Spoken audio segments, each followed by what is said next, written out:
Hey guys, this is Larry. Welcome back to TodayIFeelLike.com. Today I'm going to do a review of the PAPAGO Go Safe 535 dash cam. So let's go check it out.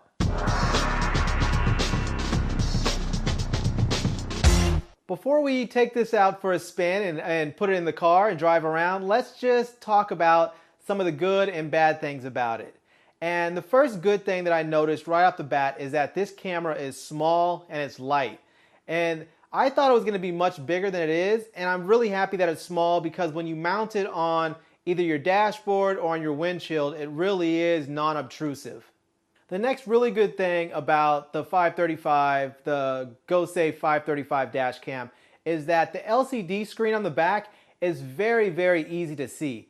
It's great. I mean, it works in low light, it works in bright light, and that's what I was worried about if I was going to be able to even see it in bright daylight. But you can. It actually works very, very well. I really noticed and was surprised by how good the exposure was on this camera. I mean, when you set it up, you can go from light to dark, and it really handles the roll-off of the bright areas and the shadow areas really, really well. So, you can be pointed directly at the sunlight, and then you'll have a few problems, as any camera on the planet will. But for the most part, this thing really does an excellent job handling exposure. Now, besides just recording video, there are a number of other features in here that are really convenient to have.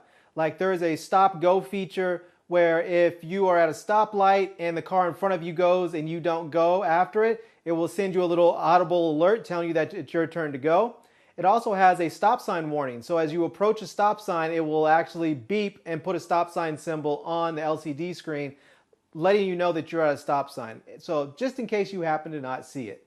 There is also a crash feature, so if you have that turned on, if you crash and make impact, then it will automatically save that file. Because the way the camera works is that if you just let it keep running, it will just loop through and it will record over the oldest stuff. But if you actually make impact, then it will automatically save that file so it is not recorded over. I really like that the Go Safe 535 has a really wide angle lens.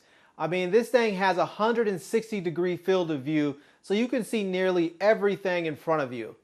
And on top of that, it comes with Super HD, which means instead of just having 1920 by 1080, you can have 2304 by 1080. So it's giving you an even wider picture so you can see that much more. If you don't want to use Super HD, you still have the option to go to regular HD, which is 1920 by 1080p. You can also use 720p. And on top of that, you also have the option to use variable frame rate. So you can stay at 30 frames a second. You can also move to 60 frames a second. Now, the last thing that I really like about this camera is that it works on both battery power and AC power. So it comes with an included cigarette adapter, so you can plug that into your cigarette adapter and then plug the cable into the camera, and you can let it run basically forever. And if you forget that and you leave it at home or you just don't want to use it, you can always use it with battery power. It has a built-in rechargeable battery and it works just fine.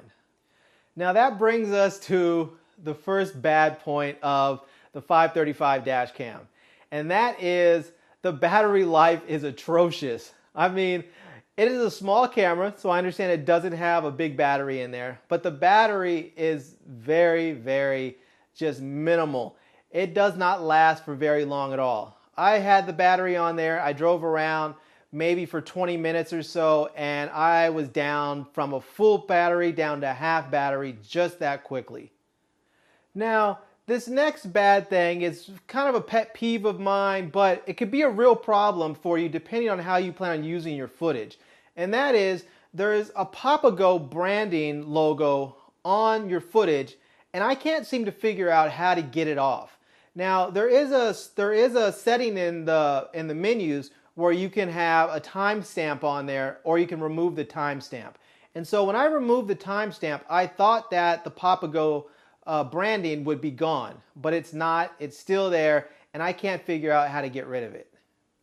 Now, this last problem is really more of an annoyance than a serious problem, but I would like to see them fix it anyways. And that is they don't have an iPhone app. There is an Android app for the device that you can use so that you can view your footage and you can transfer your footage to an Android device. But you can't do that with the iPhone. There's no iPhone app.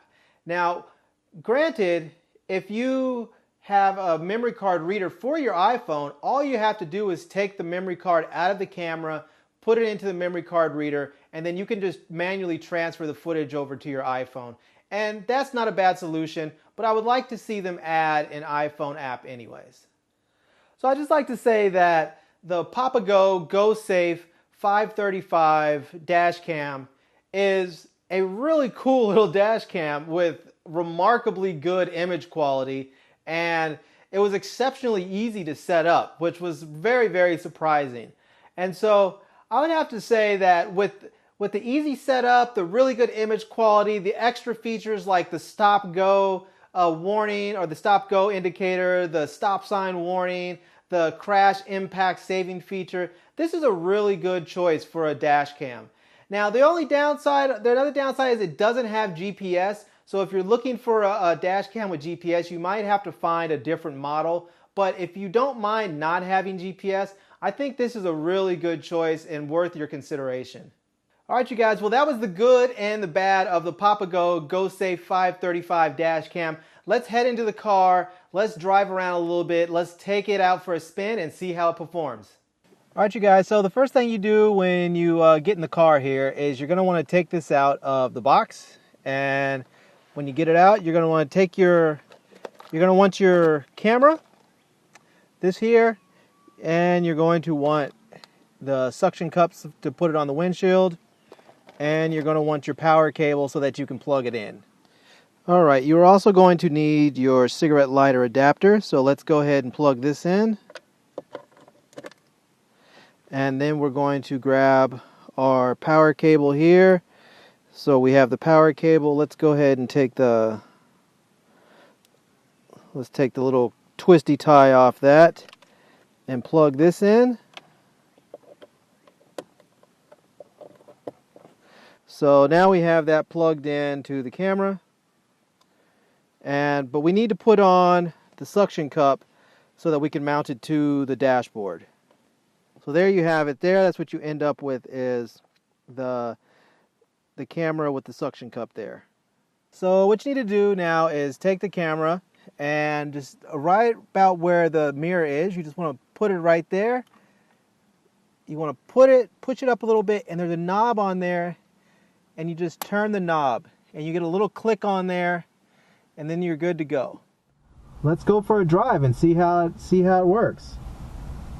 Alright, you guys, so I'm driving now and I have the camera on and I think it's recording audio. I hope it's recording audio. I have it I just set it up as its default out of the box, so I didn't really do anything to it. So we're just gonna see how this thing is working here. So one of the things that I like to do is kind of a judge for me of one of those standards that I have as far as whether or not I really like a gadget is, can I use it straight out of the box? Once I open up the package and I hop in, the car and plug it in, can I use it? Or if it's a camera or a TV streaming box or whatever the case is, whatever it is, can I actually just plug it in and use it without having to read the instruction manual? So anyhow, so I'm driving right now. It's so far it looks pretty good. It seems like it has, at least the LCD screen on the back has decent color here. And it's I noticed that there's a reflection on my windshield there, and it seems that it is picking up that reflection there. So I imagine that's partly just the way the light is hitting the window. So maybe it'll go away at different times, maybe it won't, I don't know. But we're gonna drive around for just a little bit and see if it works. So right now I think the audio is on. I'm not sure though, but I'm going to roll the window down and just kind of see what kind of ambient noise it picks up from the microphone on here. So I have the window down right now, so there should be a fair amount of ambient noise just out there, just quite a bit of background noise.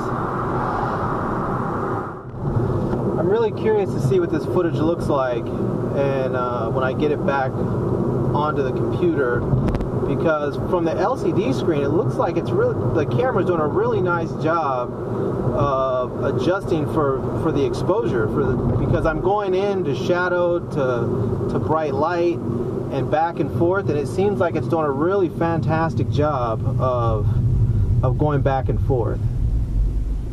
You can see it does pretty good even when the sun is facing it. Even though, like, straight into the sun, obviously it has problems, as any camera would, but when the sun is just off to the side, it seems to really handle the exposure quite well.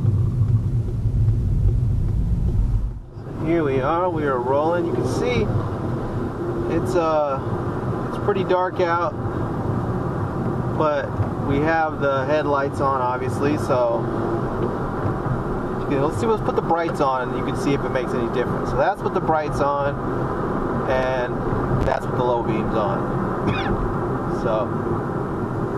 But this area is pretty dark. There's not a lot in the way of street lights. So we're about to turn on a street that has a fair amount of street lights. You can probably see already that it's a lot brighter situation there. All right.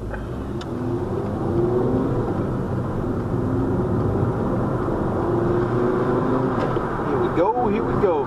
Right now, I want to see what the audio sounds like too, because I'm just recording just straight with the microphone that's attached to the device, and I have the window down right now, so there's probably a fair amount of wind noise and ambient noise.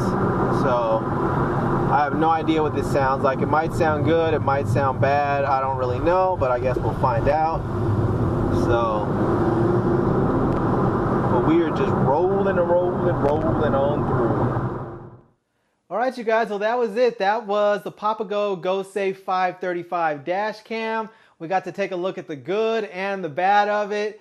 We got to hook it up and go out for a spin and see how it performs. So I hope you guys enjoyed seeing this video. If you did, please give it a thumbs up and please subscribe to my channel.